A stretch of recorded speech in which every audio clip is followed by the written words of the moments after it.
आज के इस प्रोग्राम में हम कुछ मुख्तलिफ करने जा रहे हैं, यानी हम अपने ही पाकिस्तान की सिचुएशन पे बात करेंगे और उस सिचुएशन पे जो लम्हा बलम्हा बदलती रहती है, चाहे वो असम्बलियों की सूरत हाल हो, चाहे वो गवर्नमेंट्स का हाल हो, चाहे वो अवामी सतह पर होने वाली सूरत हाल हो, उसमें होने वाली तब्दीलियों और उनकी वजूहात का अंदाज़ा लगाने की कोशिश करेंगे। इस प्रोग्राम में बात करने के लिए हमारे साथ आज पाकिस्तान मुस्लिम लीग नून के जो हैं वो मेंबर मौजूद हैं, जो कि पार्लिमानी लीडर भी हैं पंजाब असम्बली से और हाई कोर्ट फैसलाबाद के एडवोकेट भी हैं, राना सनाउल्लाह खान साहब। अस्सलाम वालेकुम। मैं आपको सर खुशामदीद कहती हूँ इस प्रोग्राम में। शुक्रिया। उनके साथ हमारे गेस्ट जो हैं वो तशरीफ फरमा है मोहम्मद असलम जलाल साहब।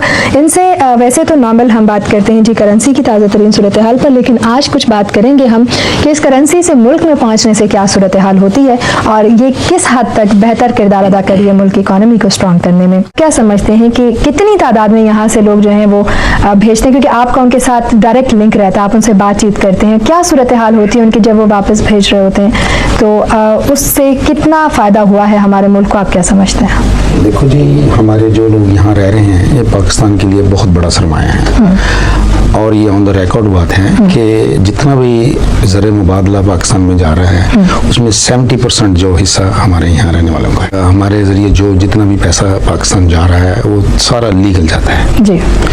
मैं केएस मनी ट्रांसफ़र लिमिटेड रॉसडेल का डायरेक्टर हूँ और काफ़ी तादाद में पैसा हम ट्रांसफ़र कर रहे हैं जो यहाँ से अमेरिका से होता हुआ पाकिस्तान स्टेट बैंक में जाता है। हमारे जो डॉलरिस्ट वाले या हमारे दूसरे लोगों से हम उनके एक्सचेंज में पैसा जा रहा है, तो अब ऑब्वियस बात है कि जितना भी यहाँ से पैसा जा रहा है वो पाकिस्तान को उसका फ़ायदा है। ज़र मुबादला वहाँ रेगुलर जा रहा है। I am one of them. यहाँ और भी बहुत सारे लोग मौजूद हैं, लोग हैं जो लंदन में बहुत बड़ी बड़ी पार्टी बैठी है, मैनचेस्टर में बैठी है। ये तमाम का तमाम पैसा जो पाकिस्तान में जा रहा है, डॉलर की सूरत में जा रहा है और पाकिस्तान को इसका बहुत बड़ा फ़ायदा हो रहा है। आज के इस प्रोग्राम में हम कुछ मुख्तलिफ करने जा रहे हैं, यानी हम अपने ही पाकिस्तान की सिचुएशन पे बात करेंगे और उस सिचुएशन पे जो लम्हा बलम्हा बदलती रहती है, चाहे वो असम्बलियों की सूरत हाल हो, चाहे वो गवर्नमेंट्स का हाल हो, चाहे वो अवामी सतह पर होने वाली सूरत हाल हो, उसमें होने वाली तब्दीलियों और उनकी वजूहात का अंदाज़ा लगाने की कोशिश करेंगे। इस प्रोग्राम में बात करने के लिए हमारे साथ आज पाकिस्तान मुस्लिम लीग नून के जो हैं वो मेंबर मौजूद हैं, जो कि पार्लिमानी लीडर भी हैं पंजाब असम्बली से और हाई कोर्ट फैसलाबाद के एडवोकेट भी हैं, राना सनाउल्लाह खान साहब। अस्सलाम वालेकुम। मैं आपको सर खुशामदीद कहती हूँ इस प्रोग्राम में। शुक्रिया। आज जो कौमी असम्बली में बिल पेश किया गया तहफ़्फ़ुज़ ख़वातीन के हवाले से, उस पर अपोजिशन ने मुत्तहिदा मजलिस अमल ने बिल फाड़ के और वो बाहर चले गए और उस पर बात भी नहीं करना गवारा की और सूरत हाल एक अजीब सी शक्ल इख्तियार कर गई।